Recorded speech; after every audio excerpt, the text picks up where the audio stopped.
আমার বাচ্চা কান্না করে না। কত সুন্দর আমার একটা বাচ্চা হয়েছে, পুরা রফিকের মতো দেখতে, চকলেট কালার। ওহ, বাচ্চার বাপের একটা ফোন দেই, সুখবরটা জানাই বাচ্চার বাপেরে। ডিউটি করে এসে বসতে পারলাম না, এর ভিতরে বাড়ি থেকে ফোন আসছে। হ্যালো। হ্যালো, শুনছো? তোমার একটা সুখবর দিব। তোর কোনো সুখবর দিতে হইবে না, 5 দিন আগেই তুই সুখবর কথা কইয়ে কতগুলো টাকা নিছস।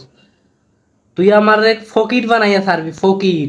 আরে না, টাকা পয়সা তোমার কাছে চাই নাই তো। আগে সুখবরটা শোনো, খুব খুশি হবা। তাহলে তুই কি সুখবর দিবি আমারে? তোমার একটা বাচ্চা হইছে, পুরো চকলেট কালার।